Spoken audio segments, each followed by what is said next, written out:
नमस्कार साथियों, आज हम सब लोग पढ़ने वाले हैं सॉइल एज रिसोर्स। मतलब जो मिट्टी है वो संसाधन कैसे है, यानी सॉइल जो है वो रिसोर्स कैसे है। तो जैसा कि हमने पिछली क्लास में पढ़ा कि रिसोर्स क्या होता है। Resource is a thing which have the capacity to satisfy our wants. मतलब कि जो संसाधन है यानी जो रिसोर्स है उसके अंदर इतनी क्षमता होनी चाहिए कि वो हमारी जो वांट है, जो हमारी इच्छा है उसको पूरा करने की उसके अंदर क्षमता हो। बस बात खत्म। कि एक ऐसी चीज जिसके अंदर मानव की इच्छाओं को पूरा करने की क्षमता होती है उसको हम संसाधन यानी रिसोर्स बोलते हैं। और जो मिट्टी है वो हमारी इच्छाओं को पूरा कर सकती है कि नहीं कर सकती। जैसे अगर हमको घर बनाना है, रहना है, ठीक है, और क्या करना है, खेती करना है, जानवरों को रखना है, मीन्स जितनी सारी एक्टिविटीज हम करते हैं, जितनी सारी हम क्रियाकलाप जमीन के ऊपर करते हैं, धरती पे रह के करते हैं ना, वो जमीन पे ही तो करते हैं। बोलो। और अगर जमीन पे रह के हम खेती कर पा रहे हैं तो जिस जगह पे हम खेती करते हैं दैट इज सॉइल। लेकिन जिस जगह पे हम रहते हैं दैट इज लैंड। ठीक है, मतलब जिस जगह पे हम खेती कर सकते हैं दैट इज सॉइल। तो ये बताइए, सॉइल जो है वहां पे हम खेती कर सकते हैं, तो खेती करने के बाद हमको हमारे अपने कंजप्शन के लिए कुछ मिलेगा कि नहीं मिलेगा। अगर मिलता है तो क्या वो हमारी इच्छाओं को पूरा कर सकता है, और अगर वो हमारी इच्छाओं को पूरा कर रहा है तो वो रिसोर्स है। मतलब सॉइल हमारे लिए रिसोर्स है। तो हम देखते हैं कि सॉइल रिसोर्स क्यों है, और उसके अलावा सॉइल को कितने क्लासेस में क्लासिफाई किया गया है। एनसीईआरटी कितने क्लासेस में क्लासिफाई करती है। ठीक, जो सॉइल है वो इस तरह से रिसोर्स है कि हम इस पे एग्रीकल्चर करते हैं। एग्रीकल्चर यानी खेती। उसके अलावा हम यहाँ पे डेयरी करते हैं। डेयरी यानी पशुपालन। पशुपालन के जो क्रॉप्स होती हैं वो कहाँ से आती हैं, एग्रीकल्चर से, है ना। बोलो। तो जो सॉइल है वो हमारे लिए रिसोर्स है कि नहीं है, है। उसके अलावा जो सॉइल है उसको एनसीईआरटी जो है उसने 6 या 7 क्लासेस में क्लासिफाई किया है। देखते हैं कौन कौन से क्लासेस हैं। जो सबसे पहला है वो है एलुवियल सॉइल।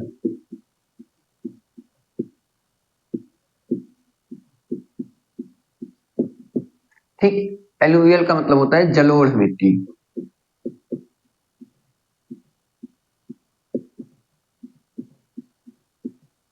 एलुवियल का मतलब कौन सी टाइप की मिट्टी, जलोढ़ मिट्टी। जलोढ़ मिट्टी यानी एलुवियल सॉइल एक ऐसी टाइप की सॉइल होती है जो पानी के बहने के साथ बनती है। जैसे कि लेट सपोज कि कोई एक बाल्टी भर पानी है और मैं ऐसे उड़ेल दूं, और जब उड़ेल देने के बाद पानी बहेगा तो उसके साथ साथ कुछ कुछ मिट्टी के पार्टिकल्स, कुछ चीजें भी बहेंगी।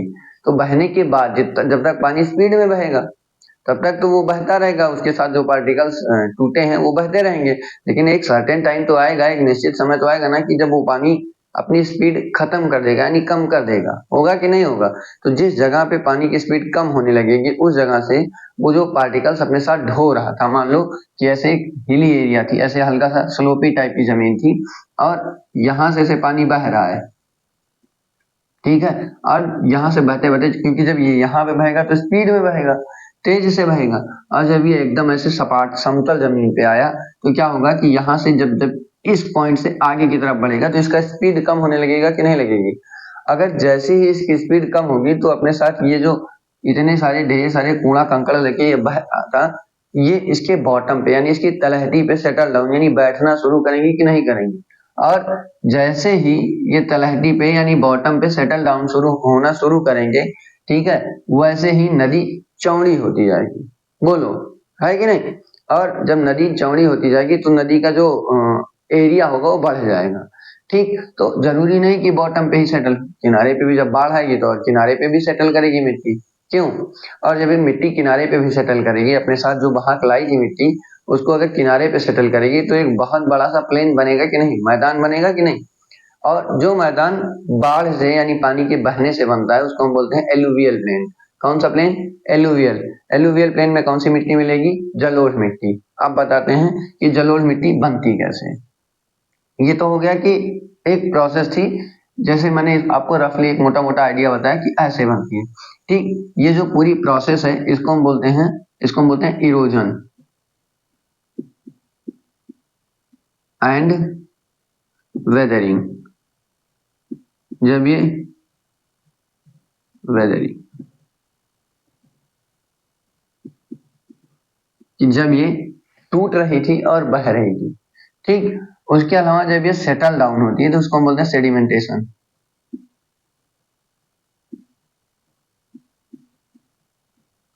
ठीक, मतलब ये कि मान लो कि मैं 6 फीट का हूं, तो मैं जब अपने सिर से पानी डालूंगा नीचे की तरफ, तो ऊपर से नीचे की तरफ बहुत आराम से बहता हुआ जाएगा कि एकदम स्पीड से बहेगा? बोलो, आराम से बहता जाएगा या स्पीड से बहेगा? स्पीड से बहेगा।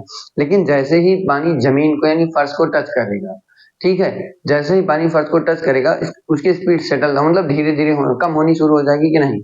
तो जब पानी यहाँ से ऊपर से नीचे की तरफ बहा, ठीक, तो पानी जब नीचे की तरफ जाएगा तो अपने साथ जो भी पार्टिकल्स होंगे, मतलब जैसे हम लोग नहाते हैं ना, तो ऊपर से सारा पानी बह के चला जाता है, तो अपने साथ सारे पार्टिकल्स को लेके बह जाता है कि नहीं? That is erosion.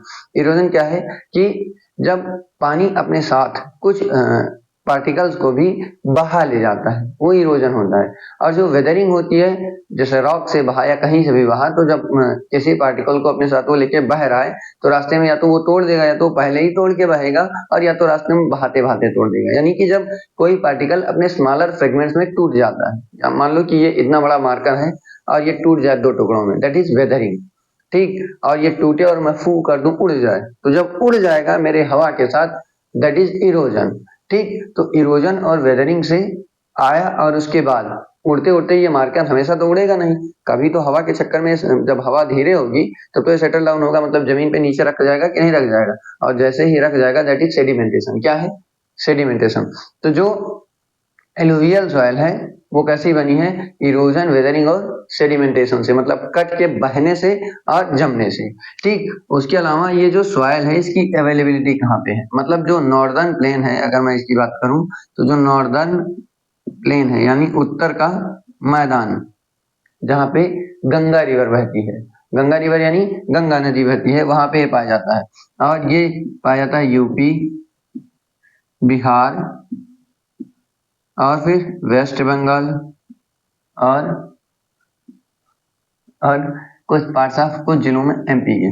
ठीक, और अगर मैं सदर्न इंडिया की बात करूं, तो वहां पे कावेरी, गोदावरी,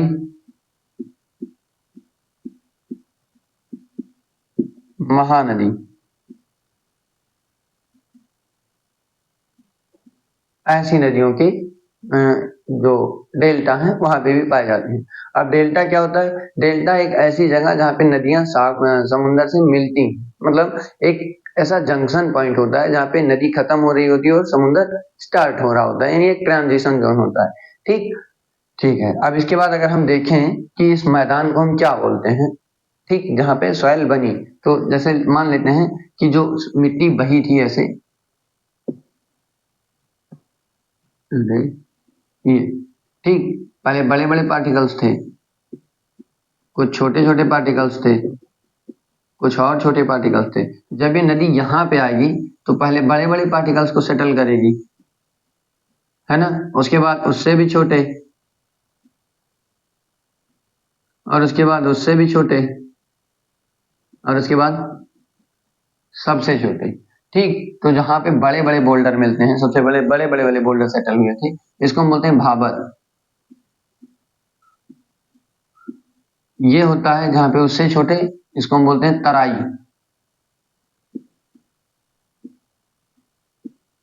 और ये जहाँ पे एकदम फाइन मिट्टी पाई जाती है, सबसे अच्छी मिट्टी पाई जाती है, उसको हम बोलते हैं खादर।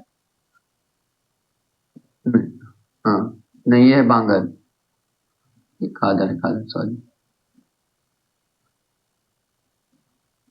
और ये सबसे लास्ट वाला है बांगर। ठीक, अब एलुवियल सॉइल यानी जो जलोढ़ मिट्टी है उसको उठा के हम तोड़ेंगे, मतलब उठा के पीस के निकाल, मतलब हाथ में ले लिए, तो हमको उसके कुछ वेरियस कॉन्स्टिट्यूएंट्स यानी कुछ कंपोनेंट मिलेंगे। ठीक, और उनका नाम है sand, silt and clay. Sand, silt और क्ले। ठीक, सैंड यानी उसमें कुछ प्रोपोर्शनेट अमाउंट बालू मिलेगी। ठीक, सिल्ट, कभी कभी अगर हम सारे लोग उठाएं और मिट्टी देखें तो कुछ उसमें चमकता हुआ पदार्थ मिलता है, दैट इज सिल्ट, कुछ ऐसे शीशे टाइप का चमकता हुआ दिखता है, दैट इज सिल्ट। और जो पाउडर टाइप का सबसे महीन सब्सटेंस होता है वो होता है क्ले। ठीक, तो उम्मीद है कि आपको समझ में आया होगा कि एलुवियल सॉइल क्या है। अगली टॉपिक हम पढ़ेंगे ब्लैक सॉइल। ठीक, तो आपको समझ में आया होगा कि एलुवियल सॉइल क्या है, कैसे बनती है, ठीक है, और ये किन किन स्टेट्स में पाई जाती है, या किन किन रिवर्स पे पाई जाती है, ठीक है। उसके अलावा अगर हम बात करें प्लेन की, प्लेन यानी मैदान, मैदान एलुवियल सॉइल के भी हो सकते हैं, ब्लैक सॉइल के भी हो सकते हैं, किसी भी टाइप के सॉइल मैदान हो सकते हैं। जो मैदान है यानी जो प्लेन है वो इंडिया पे लगभग 43% एरिया पे पाए जाते हैं। कितने परसेंट एरिया पे? 43% एरिया, लगभग 43% एरिया पे पाए जाते हैं। ठीक है, उम्मीद है कि आप सारे लोगों को समझ में आया होगा। धन्यवाद।